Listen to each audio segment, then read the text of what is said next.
Hey everybody, this is Russ from Metro Game Core. Today we are going to do a final review of the AYANEO Pocket DS. Now, I already did a 42-minute long impressions video of this device, so a lot of that stuff that you would usually see in a review, like testing out the buttons and looking at the screen, all that kind of stuff is already covered in that impressions video. What we're going to focus on in this video is just my overall experience in messing around with this thing over the past week. I've got 6 key takeaways that I'm going to share with you here today. And I think that by going through all these findings, you will have a better understanding of whether or not it's going to be a good fit for you. If you're looking for a quick summary, I think this device can be many things at once. Having 2 screens really opens up a world of possibilities. Your natural assumption will probably be something like 3DS and DS, and those work absolutely great. The top screen is OLED and 7 inches, and the bottom screen is 5 inches and an aspect ratio of 4:3, and so it makes it a very good pairing when it comes to those 2 systems. It also has a high-end chip which allows you to emulate just about anything you can think of on Android, and you can also get into other stuff too, like PC gaming or high-end Android games. And having that second screen does come in handy in certain cases, which we'll explore in this video. But of course, like anything, it's got a couple downsides too, so grab your favorite snack and drink and let's go ahead and dive in.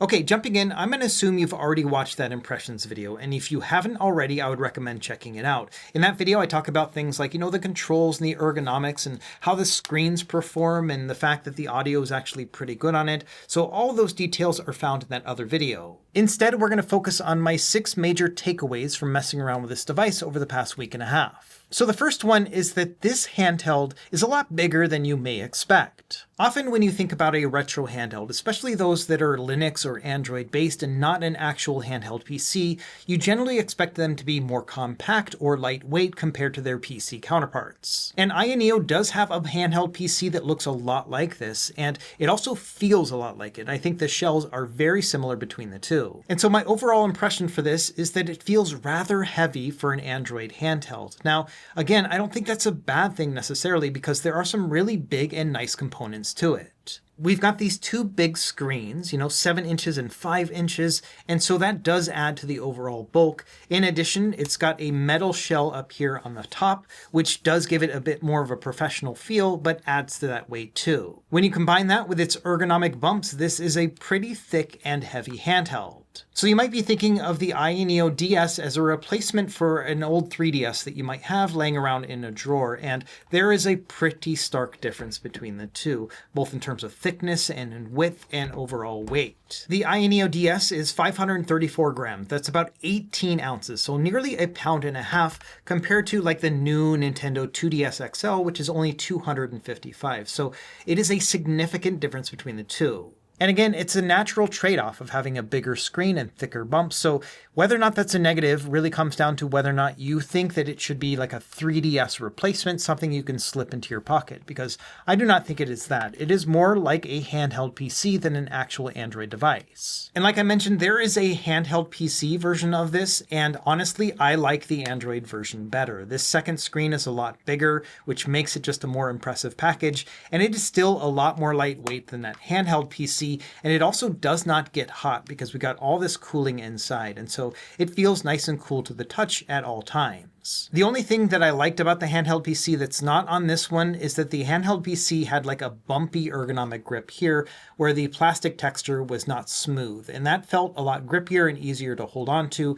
This one is just kind of smooth and a little bit slick when it comes down to it. So in summary, yes, this thing is big. It's not necessarily a bad thing, but you got to know that getting into it because I think a lot of people are going to be surprised at its overall size. Okay, my second big takeaway is that the dual screen experience is pretty darn awesome, but it is also a little bit quirky. I talked about the software experience in the impressions video, but as a quick recap, this is an Android-based tablet or handheld, but having an additional screen does add another layer of complication. And AYANEO has tried to simplify that with their software, and it's been successful to an extent. With the bottom menu, you are able to do things like turn off one of the screens and make the controller lock on one of the screens as well. You can also just launch your applications either from the top screen or from a bottom screen if you use this one. There's also a task manager, so when you have open windows, you can close them here.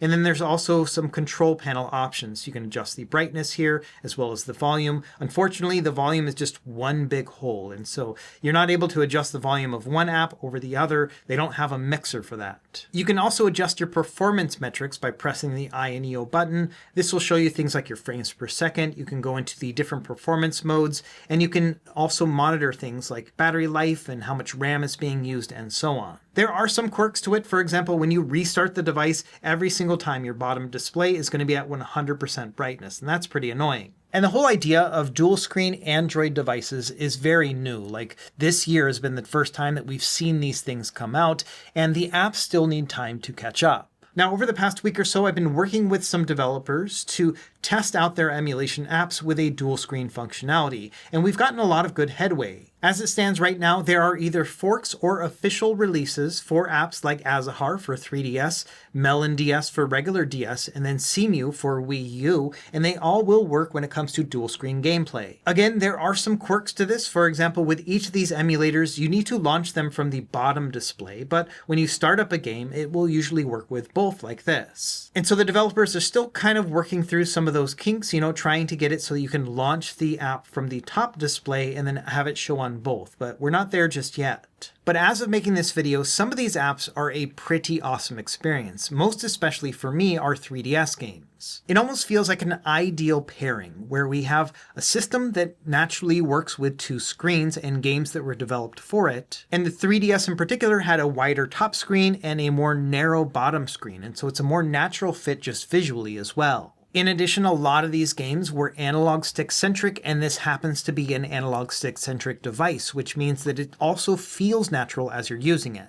We've also got a powerful chip that allows us to upscale the 3D polygons. In general, I use a 4x resolution upscale, and it works great. And both of these displays are touchscreen, which means that you can use your finger or a rubber nub stylus to really mimic that 3DS experience. But it is also worth noting that 3DS emulation is not a perfect replication of the overall original experience. No matter how powerful the device is or what settings I'm using, I will still get these little micro stutters from time to time as everything is loading up. Now, these don't really bother me too much, but if you are looking for a super smooth experience like the original console, we're still not there yet when it comes to 3DS emulation, especially on Android.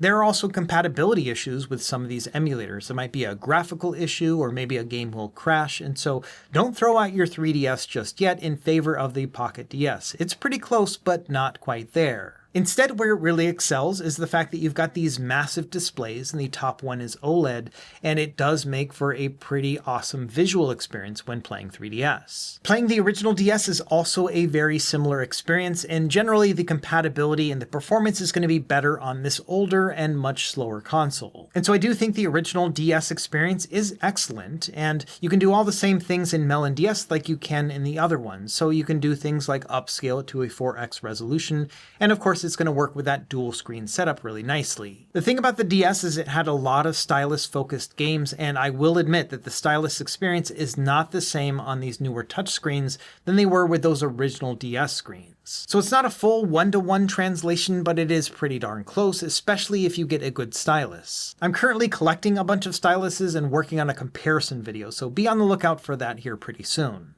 And then finally, the other emulation app that now has dual screen support is Cemu for Wii U emulation. And there are some games that run pretty darn good, including Shovel Knight, and it's a pretty cool experience to be able to have that bottom screen down below while playing on the main screen up above. However, it is worth noting that this emulator app is in its early stages of development, and adding dual screen functionality to it does make it a little bit less stable than the single screen counterpart. And many games that work just fine on the mainline version of Cemu do crash on this fork, which has dual screen support. So it is very much still an experimental work in progress, and my main point here is that I would not recommend purchasing the Pocket DS based on the experience that I had right now with Wii U emulation. It's still a very thrilling concept, and I'm expecting to see improvements in the future, but at least as of making this video, it does crash all the time. So if anything, I would consider Wii U emulation to be something that's pretty cool to check out, but don't get your expectations too high just yet. So when it comes down to it, it feels like the AYANEO Pocket DS is not a true replacement for any of those three dual screen devices. The 3DS has those stutters and compatibility issues, the regular DS doesn't have the same touchscreen experience, and then finally the Wii U is just not as stable as it is on desktop or even in single screen mode. There's also a limitation of having a dual screen Android device, and that is that even though the top screen is 165 Hz, when you have the second screen running at the same time, which maxes out at 60 Hz, both of them are going to be limited to 60 Hz. This means if you want to do high refresh rate gaming, you have to either turn off this display or be limited to 60 Hz on this top screen. And one last quirk of the dual screen experience on the AYANEO Pocket DS is that the top display is OLED, but the bottom one is LCD. So you will see a difference when it comes to saturation and color balance as well as contrast ratio. Now, personally, it doesn't really bother me that much because often I am seeing two things on the two different screens, and so I don't really notice the difference between the two. Most of my time is usually focused on this top display, but I've heard from others that that is going to bother them, so I did want to bring that up one last time. So long story short, yeah, it's pretty cool to have two screens on an Android-based device, and when it hits, it really hits. But there are some quirks to it, and it's a little bit janky in the software as well, so I think that it's something that will be better in the future, but right now it does have its own share of hiccups. And so next, my third finding is that even though it is a dual-screen handheld, I think it will function just fine as somebody's primary handheld device. I think a lot of people see a dual-screen device and just assume it's going to, be good for 3DS, but not much else. But you have to remember this has the Snapdragon G3X Gen 2, which is basically the same as the Snapdragon 8 Gen 2. It's got a lot of performance power. You can see here with my Wildlife Extreme stress test, it got a best loop score of 4153, so over 4,000, but then the lowest loop score is around 3865. That gives us a stability of about 93%, which means it's going to run pretty well. It's not going to thermal throttle too much. And then also that performance number is pretty high. And from a practical perspective, that means that performance-wise, this will be able to play just about anything you throw at it on Android. You're going to be able to play GameCube and Wii games at a 3x resolution upscale without breaking a sweat. Same thing with PlayStation 2. Now, there will always be compatibility issues with some of these emulators, but from a raw performance power, this will usually overcome a lot of those obstacles. It also works great with Nintendo Switch as long as it runs with a compatible emulator. Here I'm using Eden and some turnip drivers, another benefit of having a Snapdragon chipset. And yes, I can run games like Super Mario Odyssey at 60 frames per second when in docked mode. And it's one of those things that you're just going to have to believe me because I'm going to blur out the footage, but man, it runs really well. You can also play high-end Android games like Wuthering Waves or Genshin Impact. All that stuff runs really well too. And just the other day, I made a video talking about how you can play Windows games on Android, and this is a platform that keeps getting better and better. So that's another thing you can explore with the AYANEO Pocket DS because we've got all that performance power. And beyond just raw performance, having two screens does give us a lot to work with in terms of multitasking. With a bottom 4x3 display, that means you can play the games down below. Now, I found that just playing a game down below is a little bit weird because you've got that top heavyish kind of screen above it, and it kind of feels like extra baggage at that point. So you got a couple options at that point. You could, for example, use an FAQ up top while you're playing the game down below. That way you're still playing your retro game in a true 4x3 aspect ratio. But for me personally, I like to play the other way around. So I put the 4x3 content up top. I don't really mind the black bars because it's an OLED display and they're up above my hands. And then I can use the bottom screen for my FAQ page if I want to consult, a guide or a walkthrough as I'm playing an old school game. And if you want to jump into the whole brain rot thing that all the kids are doing nowadays, you can do that too. You could watch a YouTube review up above and then also play a retro game down below. One other thing to consider is that you can also consoleize this device because it does work with video out. Essentially, all it does is just mirrors the top display, and I think that's probably the right move. If you go into the AYANEO settings, you have the ability to turn off the other displays and only show it on the monitor or have them showing at the same time. You've also got a ton of display options when you do have it plugged in. You can change the resolution and the refresh rate to match whatever monitor or TV you have it plugged into. Now, when playing dual screen games like, say, for example, 3DS, it's a little bit awkward because you still have to look down at the device itself to see that bottom display. It's only going to show the top display, but hey, it works pretty well. But I do think that where it really shines is just being able to play your retro games using that upper screen and then exporting it over into an external display. One thing that's a tiny bummer for me is that when you close the lid, it actually puts the device to sleep. So you cannot close the lid and then also play on an external display. You'll have to leave it open. But when all is said and done, you could always just turn off the displays on the device. It just won't look as cool and neat to have it closed up and then also play it with a Bluetooth controller connected to an external display. Regardless, just like with any other of these high-end Android devices, you can use this as a console if you would like as well. So my big takeaway about this is that yes, even though it has these two screens, you don't necessarily have to use them both, or you don't have to use them to play 3DS games. You can play just about everything on this handheld because it is very powerful. And my fourth takeaway here is that the ergonomics on this are just okay. I think AYANEO tried, but it's really hard given the limitations that they made for themselves. Because we have this large 5-inch display, there's not a lot of space for the controls. You can see it's like button city down here. And on top of that, it just feels relatively cramped as you use it. If we hold the device in a natural position with our index fingers over the shoulders and triggers, it is pretty uncomfortable to reach down and use the D-pad. In fact, this is something that I've avoided over the past week or so because it starts to give my thumb cramps. So often when playing D-pad centric games, I will shift my entire hand down. I'll move my index finger so it's below the shoulder and trigger so that I can hold the D-pad more naturally. But unfortunately, because this device is so heavy and large, it feels kind of awkward to have my hands so far down like this. Like I have nothing to grip on down here, so I can't take advantage of those ergonomic bumps. So overall, it's a lose-lose situation. If you reach down for the D-pad, it hurts. If you hold it like this, it feels kind of weird. So one thing I found is that I've been actively avoiding games that require me to use the D-pad altogether. Or another thing I've been doing is mapping the D-pad to the analog stick and just using that instead, which feels a little bit weird at first glance, but it is something that I've just kind of gotten used to. But as it stands, anytime you have to make an adjustment to your own gameplay to match the ergonomics of a device, I don't think that's a winning combination. The analog sticks also feel relatively small compared to the overall size of this device. They're kind of small and flicky. Now, you can change out these caps and get them to be taller or wider, but it's going to prevent you from closing the display. And so that's one of those trade-offs as well, is that you will have to swap them out frequently or just get used to a smaller size. One highlight here that I didn't really talk about in my impressions video is that the shoulders and triggers are actually pretty good. We have analog triggers here. They're easy to reach, and I think that they're at a good position. And then these shoulder buttons too are not too loud but easy to press down on. So I do like this overall setup. My other complaint about the overall control setup is that the select and start buttons are down here on the bottom left, and this is just an awkward position altogether. Number one, it's a little bit hard to reach them with your thumb, but then also it just isn't a very natural position. I would rather have them either over here on the right or ideally up here on the top, select and start. And so this is probably the worst case scenario in terms of placement. When it comes down to it, if you are looking for an ideal ergonomic experience, I would recommend other products like the AYANEO Pocket Evo or the Odin 2 Portal.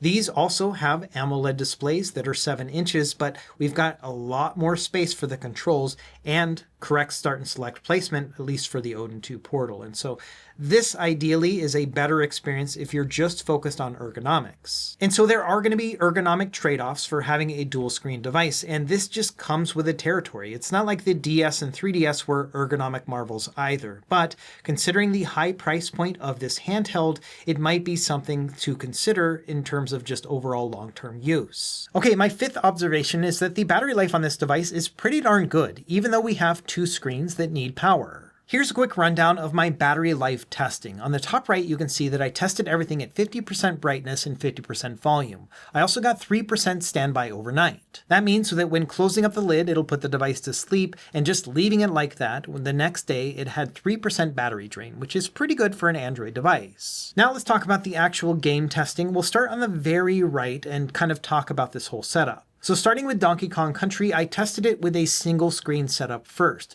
This allowed me to use the full 165 Hz, which I then tuned to 120 Hz so that I could use special CRT beam shaders. I made a video about this as well, I'll leave it linked down below, but it allows you to improve motion clarity when playing your retro games. On top of that, I slapped on a heavy-duty CRT shader, Geom Deluxe, and then I played this in balance mode, and I got a little bit over 11 hours of gameplay. So what this says to me is that even when we throw on a couple heavyweight emulation tasks, and then also push that screen to 120 Hz, we're getting some pretty great battery life out of this 8,000 milliamp hour battery. Next, I tried a couple dual screen setups, again with Donkey Kong Country, but with 2 screens showing, that means I can't go up to 120 Hz. So instead, I played the game on the top display, and I used that same heavy-duty CRT Geom Deluxe shader, and then I also ran an FAQ on the bottom display via Google Chrome. I used the same balance mode here, but you can see that the battery life is a little bit less because it is pushing 2 displays. So this time around, I got 8 hours and 20 minutes of battery life. So there is quite a bit of battery life tax when having these 2 screens running at once. Next up, I played Shadow of the Colossus on PS2, again with a dual screen setup. So 2.5 resolution upscale up top, and then down below I had an FAQ running on the screen. In order to get a smooth frame rate, I did push it up to the game performance mode, and this caused me to get about 3.5 hours of gameplay. So again, this is going to be quite a bit less than if you just had a single screen running. In fact, I would expect somewhere between like 6 and 7 hours of gameplay on PS2 with this particular game with the same setup, but with only a single screen. Moving on from there, I went back to a single screen setup and then tried to push the CPU a little bit further. So first, I tried out GameHub with Resident Evil 3. This is a game that does not run at full speed. In fact, you get about 20 frames per second on average with their default settings. So not a great gameplay experience, but it does push the device pretty hard. So here I ran it in max mode with the high fan on, and I got 3 hours and 20 minutes of battery life, which I think is still pretty decent for a heavyweight PC game. And then finally, trying to push it as far as I could, I did Super Mario Odyssey with the Eden emulator in docked mode, again in max mode and high fan, to really make sure that I got a stable 60 frames per second. And this is a game that will eat away at performance if you give it. So in this case, we are really pushing the device, and we got 2 hours and 47 minutes of battery life in a worst case scenario. So overall, I think battery life is pretty good when it comes to just practical playtime. You know, you can have upwards of like 11 hours when pushing things like black frame insertion or CRT beam shaders, and then, you know, somewhere around 3 hours of gameplay when you're really pushing it in the high end. And then finally, my 6th and last observation is that the pricing tiers for the AYANEO Pocket DS feel a little bit high compared to the competition as well as AYANEO's own catalog. If we look at the pricing structure, you can see that the starting early bird price, before it even goes to retail, it's $400 starting. If you want additional storage and RAM, it goes up from there all the way up to $640 for the top-end limited edition model. So we're looking at a device that costs anywhere between $400 and $640, and that's early bird pricing. When it goes into retail, I don't think it's a good value at all. Now, you are getting a lot of handheld for that price point. You're getting 2 screens, and one of them's OLED, and they both have high resolutions, and the top one also has a high refresh rate. We are also getting the Snapdragon G3 X Gen 2, which is a powerful processor. But in terms of competition, there's also the AYN Thor, which is not an apples-to-apples comparison, but it is a dual-screen handheld and has a similar chipset, and the starting price for this one is $100 cheaper than the AYANEO Pocket DS. But I think the major contrast is the high-end version of the AYN Thor, which has 16 gigabytes of RAM and a terabyte of internal storage, and it's only $30 more expensive than the cheapest version of the AYANEO Pocket DS. Now, I think there is some value to the Pocket DS over the Thor, like the fact that we have these larger displays, but the Thor is no slouch either. It's got dual OLED displays, even if they are a little bit smaller. AYANEO has also been leaning into being a more affordable cost option with their most recent release, which is the Conquer Pocket Fit. This one is also up for pre-order right now, and the early bird pricing on this is quite a bit cheaper than the AYANEO Pocket DS. Now, this device doesn't have 2 screens, and it also has an LCD panel, but